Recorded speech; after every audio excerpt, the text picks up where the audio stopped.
Good morning student, welcome to my class Teacher Education Academy. In today's class we are going to discuss our macro lesson plan of physics. आज की जो skill है वो है introducing the lesson. इससे पहले भी मैं 2 प्लान बना चुका हूँ जो कि केमिस्ट्री और बायोलॉजी पर थे इसी स्किल के, लेकिन ये फिज़िक्स का प्लान है जो हम साइंस के अंडर में पढ़ते हैं. चलिए स्टार्ट करते हैं. टॉप पे हम लोग लिख देते हैं माइक्रो लेसन प्लान और डेट लिखते हैं हम लोग. डेट आज की है 9/1/2022. तो ये 2022 का पहला प्लान है मेरा. सब्जेक्ट फ़िज़िक्स ब्रैकेट में साइंस, क्योंकि इसी के अंडर हम लोग पढ़ते हैं फ़िज़िक्स. टॉपिक मैं बताऊंगा टॉपिक कब लिखना है आपको. क्लास ये 7th क्लास का प्लान है. पीरियड 5th है. और ड्यूरेशन क्योंकि माइक्रो लेसन प्लान है तो ड्यूरेशन 6 मिनट की होगी. स्किल इंट्रोड्यूसिंग द लेसन है. अब इसके कंपोनेंट्स देख लेते हैं जो हम लोग यूज़ करने जा रहे हैं. Questions ask according to age and class of the student. Questions are based on previous knowledge of the students. Number 3 है questions related to objectives of the lesson. और फिर है questions are asked in sequence. और number 5 है questions asked according to requirement. तो इसको हम लोग 1 बाय 1 डिस्कस करते हुए चलेंगे जब हम लोग अभी इंट्रोडक्टरी क्वेश्चंस बनाएंगे. अब आपको कंपोनेंट्स के बाद नीचे प्रीवियस नॉलेज लिख दीजिएगा. क्या है? Students have knowledge about uses of light. ये आपको नहीं लिखना. टीचर एजुकेशन एकेडमी ये मेरे चैनल का नाम है, इसको आप सब्सक्राइब कर लीजिएगा. प्रीवियस नॉलेज इसलिए लिखते हैं कि स्टूडेंट इससे पहले क्या जानता है वो हमें पता होना चाहिए, उसी के अकॉर्डिंग हम क्वेश्चंस बनाते हैं. तो इसको आप इस तरह से समझ सकते हैं जैसे 7th क्लास का प्लान है तो स्टूडेंट जो 6th में पढ़ के आया होगा वो उसकी प्रीवियस नॉलेज होगी. अब आपको क्या करना है, ऊपर इंट्रोडक्टरी क्वेश्चंस लिखना है इस तरह से हेडिंग, और फिर आपको एक टेबल बना लेनी है इस तरह से. यहाँ पे serial number, people teachers activity, people response, और यहाँ पर हम लोग कंपोनेंट्स लिखते हुए चलते हैं. कंपोनेंट्स के सिर्फ नंबर लिखेंगे इस तरह से. तो इसको समझ लेते हैं. इंट्रोड्यूसिंग द लेसन जो है होता क्या है. इंट्रोड्यूसिंग द लेसन हम लोग तब यूज़ करते हैं जब हम लोग लेसन को इंट्रोड्यूस करने जा रहे होते हैं. यानी स्टूडेंट को कुछ नहीं पता है कि हम लोग क्या पढ़ाने जा रहे हैं, बस हमको स्टूडेंट की प्रीवियस नॉलेज पता है. इसीलिए देखिएगा मैंने टॉप पर टॉपिक लिख के छोड़ दिया था क्योंकि हम टॉपिक अभी नहीं बताएंगे. इंट्रोडक्टरी क्वेश्चंस पूछने के बाद ही हम लोग टॉपिक इंट्रोड्यूस करते हैं. देखिए पहला क्वेश्चन है हम लोग पूछते हैं जो कि उनकी प्रीवियस नॉलेज पे बेस्ड है. पहला है what is the ultimate source of light. अब स्टूडेंट को पता होगा कि अल्टीमेट सोर्स ऑफ लाइट क्या है. Sun is the ultimate source of light. ये इजी क्वेश्चन था, स्टूडेंट आसानी से इसका आंसर दे देगा. इसमें कंपोनेंट्स देखिए मैंने जो यूज़ किए हैं वो है नंबर 1 और 2. देखते हैं क्या है. देखिए अभी आपको बताया था कंपोनेंट 1 है question asked according to age and class of the students. अब देखिएगा अल्टीमेट सोर्स ऑफ लाइट है, ये बहुत ईजी क्वेश्चन था. अब 7th क्लास का स्टूडेंट है, उसको आसानी से इसका पता होगा इसका आंसर क्या होगा क्योंकि 6th क्लास में वो पढ़ कर आया होगा.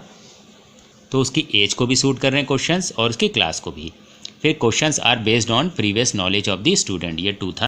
अब देखिएगा कि क्योंकि 6th क्लास में बच्चा स्टूडेंट पढ़े होगा तो उसकी प्रीवियस नॉलेज पर ही ये बेस्ड क्वेश्चन है. सन के बारे में पता होगा कि अल्टीमेट सोर्स ऑफ लाइट सन है तो उसकी प्रीवियस नॉलेज पे बेस्ड है. तो ये 1 और 2 दोनों कंपोनेंट यूज हुए. फिर देखते हैं question number 2 what happen when sun sets. Question है what happen when sun sets. Students का रिस्पॉन्स क्या देगा, it becomes dark when sun sets. तो ये आसान सा क्वेश्चन भी था, उसका ईजी सा आंसर आ जाएगा. कंपोनेंट कौन से हैं, 2 और 3. अब देखिए 2 कौन सा है, questions are based on previous knowledge of the student. ये अभी हमने डिस्कस कर लिया है, ये भी प्रीवियस नॉलेज पे बेस्ड क्वेश्चन था. फिर questions related to objectives of the lesson. देखिए हम ऑब्जेक्टिव जो भी अभी हम आपको टॉपिक बताएंगे जब हम अभी लिखेंगे टॉपिक कि ये हमारा जो ऑब्जेक्टिव है कि हम अपने टॉपिक की तरफ ही स्टूडेंट को जो है क्वेश्चन बेस्ड हैं, हम उसी डायरेक्शन में स्टूडेंट को लिए जा रहे हैं. तो ऑब्जेक्टिव रिलेटेड ही क्वेश्चन है मेरे. फिर नेक्स्ट है what we require to see in dark. देखिए यही क्वेश्चन से मैंने यहाँ पर जो भी क्वेश्चन मैं पूछ रहा हूँ देखिएगा स्टूडेंट के रिस्पॉन्स से ही मैं क्वेश्चंस बना रहा हूँ. यहाँ पर डार्क आया तो मैंने उसी से रिलेटेड मैंने क्वेश्चन बनाया. यहाँ पर सन के बारे में था तो हमने सन से ही रिलेटेड क्वेश्चन बनाए. तो ऑब्जेक्टिव्स मेरे सही हैं, उसी डायरेक्शन में जा रहे हैं. और नेक्स्ट क्वेश्चन भी मैंने उससे रिलेटेड बनाया, we require light to see in dark. ठीक है, तो यहाँ कंपोनेंट कौन से यूज़ हैं, 3 और 4. 3 मैंने बताया था questions related to objectives of the lesson, तो सही डायरेक्शन में जा रहा हूँ. Questions are asked in sequence. तो मैंने आपको बताया देखिए मैं स्टूडेंट के रिस्पॉन्स से ही मैंने क्वेश्चंस बनाए हैं और उसी डायरेक्शन मेरा सही है, तो इसका मतलब मेरे क्वेश्चंस जो तीनों क्वेश्चंस है देखिएगा एक सीक्वेंस में ही चल रहे हैं, रिस्पॉन्स उसका क्वेश्चन, रिस्पॉन्स उसका क्वेश्चन, तो सीक्वेंस भी सही है। क्वेश्चन 4 देखते हैं, what are the sources of light at our homes. तो स्टूडेंट्स का आसानी से आंसर देगा, bulbs, tubelights, candles are the sources of light at our homes. तो उसका जो है कंपोनेंट्स कौन सा है, नंबर 4 वही है जो आपको बताया, questions are asked in sequence. तो यहाँ पे कंपोनेंट रिपीट हुआ है, देखिए सीक्वेंस में ही सारे क्वेश्चंस चल रहे हैं। फिर लास्ट क्वेश्चन करते हैं हम लोग, व्हाट इज़ लाइट। अब यहाँ पर देखिएगा इसी से मैंने रिलेटेड लाइट की, मैंने अभी तक डिस्कशन चल रहा था लाइट के बारे में ही, तो मैंने पूछ लिया व्हाट इज़ लाइट। अब लाइट क्या होती है, अब स्टूडेंट को तो ये सारी चीज़ें तो पता थी कि एक स्टूडेंट की प्रीवियस नॉलेज पे बेस्ड मैंने क्वेश्चंस बनाए थे, तो आसानी से उसने आंसर दे लिया था। लेकिन यहाँ पर हमने पूछा लाइट क्या है, व्हाट इज़ लाइट, तो कोई रिस्पॉन्स नहीं आएगा, तो हम यहाँ पर नो आंसर, यहाँ पर क्वेश्चन मार्क लगा के छोड़ देते हैं। आप 1-2 में ये प्रॉब्लमेटिक क्वेश्चन होगा, यहाँ पर आप लिख दीजिएगा अपने कॉपी में प्रॉब्लमेटिक क्वेश्चन। आप सिर्फ क्या करिएगा, व्हाट इज़ लाइट ये पूछ कर आप 3 से 5 सेकंड का पॉज लीजिएगा, आंसर अभी न मत दीजिएगा। यहाँ पर 5th कंपोनेंट मैंने यूज़ किया, देख लेते पहले 5th कंपोनेंट है क्या। Questions asked according to requirement. तो देखिए जो हम लोग इंट्रोडक्टरी क्वेश्चनिंग स्किल जो होती है, इंट्रोड्यूसिंग द लेसन स्किल जो होती है, उसमें हम 3 से 5 क्वेश्चंस तक हम लोग बनाते हैं। मिनिमम 3 होना चाहिए और मैक्सिमम 5 होना चाहिए। तो ये जितनी भी रिक्वायरमेंट थी उसी के अकॉर्डिंग मैंने क्वेश्चंस करे हैं। तो ये भी जो है मेरी स्किल की जो कंपोनेंट्स है वो भी मैंने मैच किया हुआ है। तो आप क्या करिएगा, यहाँ पे व्हाट इज़ लाइट पूछिएगा, 3 से 5 सेकंड का पॉज लीजिएगा, कोई रिस्पॉन्स नहीं आएगा स्टूडेंट से, फिर आप अपना आंसर देंगे, जो कि हम लोग स्टेटमेंट ऑफ एम इसको कहते हैं। आप यहाँ पे अपनी कॉपी मिलेगा स्टेटमेंट ऑफ एम, यह आप क्लास में दीजिएगा। आंसर क्या होगा, कोई स्टूडेंट से रिस्पॉन्स नहीं है, आंसर आप ही देंगे। Light is the form of energy that makes things visible to us, so today we will know something about light. अब देखिएगा यहाँ पर मैंने क्या कर, we will know, today we will know something about light, इतना कह के आप ये लाइट को आप अंडरलाइन करिए रहिएगा लेसन प्लान में भी।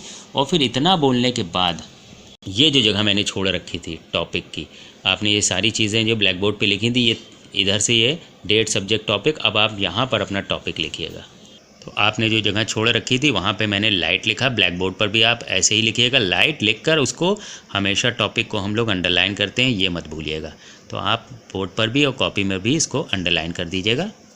तो आपने किया क्या, देखिए हमने 5 क्वेश्चंस बनाए, 5 क्वेश्चन से स्टूडेंट से आसानी से रिस्पॉन्स आते जा रहे थे। लास्ट में जो मैं पूछूंगा वो प्रॉब्लमेटिक क्वेश्चन होगा, वही मेरा टॉपिक होगा। और टॉपिक का जो कभी कभी ये होता है आंसर नहीं आता है, जब नहीं आता है क्योंकि मुझे ऐसे ही क्वेश्चन बनाना है जिसका आंसर ना आता हो, तो वही उसी का आंसर मैं दूंगा और वही मेरा टॉपिक होगा। कभी कभी ऐसा भी हो जाता है कि स्टूडेंट आंसर दे देता है, बहुत ऐसे इंटेलिजेंट स्टूडेंट भी है, तो आप वहाँ घबराइएगा नहीं, स्टूडेंट ने आंसर दिया आप कहिएगा वेरी गुड, लेकिन आप अपना स्टेटमेंट ऑफ एम जो आपका आंसर होगा आप वैसे ही बोलिएगा और फिर अपना टॉपिक लिख दीजिएगा। तो ये क्या हुआ, इंट्रोड्यूसिंग द लेसन, मैंने क्लास में लेसन को क्या किया, इंट्रोड्यूस किया। अब स्टूडेंट इसके बारे में पहले नहीं जानता था, लेकिन अब मैं पढ़ाने जा रहा हूँ तो इसको इंट्रोड्यूस करूँगा और इसके बारे में फर्दर इन्फॉर्मेशन देना शुरू करेंगे आप। अब आपको क्या करना है, नेक्स्ट पेज पर ऑब्जर्वेशन टेबल आप बना लीजिएगा। तो ये आपको नहीं लिखना है, ये मेरे चैनल का नाम है। अब ऑब्जर्वेशन टेबल इसी तरह से आप बनाएंगे हमेशा जैसे बनाते आए हैं। सीरियल नंबर, कंपोनेंट्स, यहाँ फ्रीक्वेंसी, रेटिंग स्केल की फ्रीक्वेंसी हम लोग लिखते हैं। आपको इसमें कुछ नहीं करना है, ये टेबल बनाकर ऐसा छोड़ देनी है, जो भी करेंगे आपके सुपरवाइज़र करेंगे। क्या करना है, 1 2 3 4 5 जितने कंपोनेंट्स हैं मैंने डिस्कस जो करें उसको एज सच आपको नोट डाउन कर देना है यहाँ पर, और फ्रीक्वेंसी 1 2 3 4 5 ऐसे लिख के हर कंपोनेंट्स के आगे आपको छोड़ देना है। आपके सुपरवाइज़र इस पर मार्किंग आपको देंगे।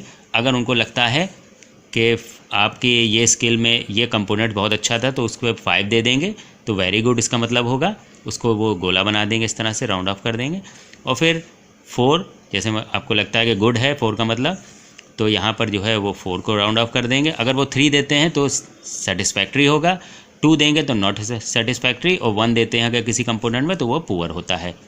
तो इसके अकॉर्डिंग वो आपको इवैल्यूएट करते हैं। यहाँ सजेशन फॉर इम्प्रूवमेंट, अगर आपकी इस स्किल को इम्प्रूव करने के कुछ सजेशन होंगे वो नीचे लिख देंगे, और उसके बाद वो सुपरवाइज़र अपनी सिग्नेचर करेंगे और आपका यहाँ पर माइक्रो लेसन प्लान की ये स्किल कंप्लीट हो जाएगी।